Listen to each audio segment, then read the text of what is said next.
السلام علیکم ورحمۃ اللہ وبرکاتہ رب اشرح لی صدری ویسر لی امری واحلل عقدۃ من لسانی یفقہوا قولی اعوذ باللہ من الشیطان الرجیم بسم اللہ الرحمن الرحیم۔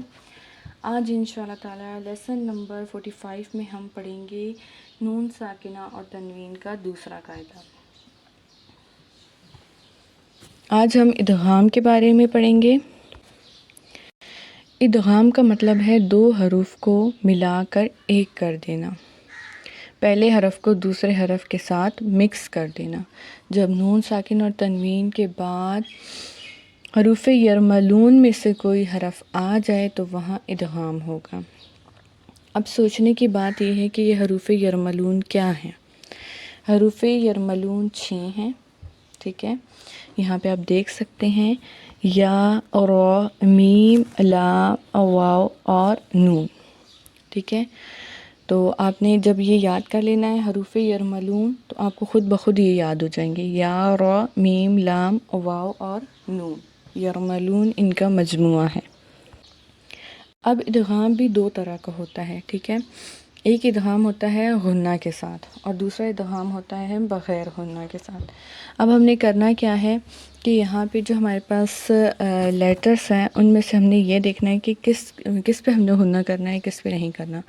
آپ نے یہ چیز یاد رکھنی ہے کہ جب بھی را اور لام پہ ادغام ہوگا تو ہم نے غنہ نہیں کرنا، ٹھیک ہے۔ اس کے بعد یا، میم، نون اور واو، 4 جو حرف ہمارے بچ جاتے ہیں، جب یہ آئیں گے نون ساکن اور تنوین کے بعد تو پھر ہم غنہ کے ساتھ ادغام کریں گے، ٹھیک ہے۔ لام اور را پہ غنہ کے بغیر ادغام کریں گے اور یا، نون، میم، واو پہ غنہ کے ساتھ ادغام کریں گے، ٹھیک ہے۔ پہلے دیکھ لیتے ہیں کہ لام اور را کو کس طرح پڑھا جائے۔ جب بھی نون ساکن اور تنوین کے بعد لام اور را آئیں گے تو ہم اسے کس طرح پڑھیں گے۔ مثال کے طور پہ ربہم، اب یہاں پہ آپ دیکھ رہے ہوں گے کہ نون ساکن کی جو آواز ہے وہ مدغم ہو گئی ہے، ٹھیک ہے۔ تو ڈائریکٹ جو ہے وہ را کی آواز آ رہی ہے کیونکہ یہاں پہ ادغام ہوا ہے، ہم نے یہاں پہ ادغام کیا ہے، ٹھیک ہے۔ میرو، ٹھیک ہے۔ ربہم، یہاں جو ہے میم کی آواز ڈائریکٹ را سے ملے گی، صحیح، نون مدغم ہو جائے گا۔ اسی طرح نیچے دیکھیں من لدنک، یہاں پہ ہم نے کیا کرنا ہے، یہاں پہ ہم نے سیم را کی طرح جو میم کی آواز ہے اس کو لام سے ملا دینا ہے اور جو ہمارا نون ساکن ہے وہ مدغم ہو جائے گا، ٹھیک ہے۔ تو ہم کیا کریں گے، مل، ٹھیک ہے، مل، اس طرح سے پڑھیں گے من لدنک۔ اب یہاں پہ دیکھیں ہم نے جو ہے رکنا نہیں ہے اور نہ ہی ہم نے یہاں پہ غنہ کرنا ہے، ٹھیک ہے۔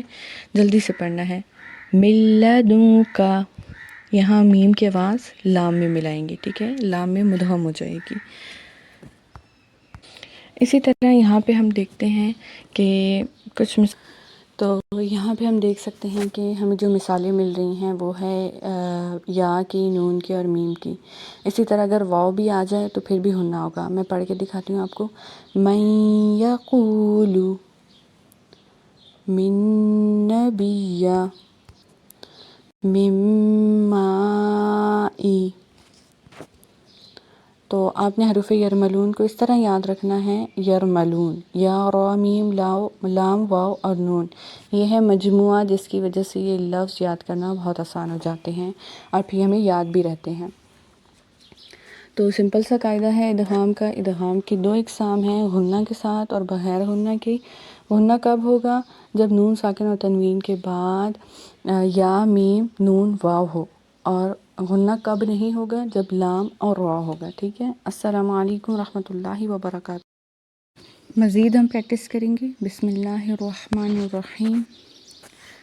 من ولی الہ واحد فمن یعمل خیرا یرہ من مثلہ خیر منہ ان نقول شیء نکر کتابا یلقاہ، اب دیکھتے ہیں را اور لام کو، من ربہم عیشۃ راضیہ، اگر ہم یہاں پہ اسٹاپ کریں گے تو راضیہ، ٹھیک ہے، اور اگر ہم یہاں پہ ملا کے پڑھیں گے تو راضیۃ، ٹھیک ہے، اور عیشتر، یہاں پہ تر، ٹھیک ہے، ہم نے تن نہیں پڑھنا، تر پڑھنا ہے ڈائریکٹ، تر راضیہ، زبد رابیہ، یکل لہو، اب دیکھیں کل لہو میں نے پڑھا ہے، نون کی آواز مدغم ہو گئی ہے، ملم اکللما،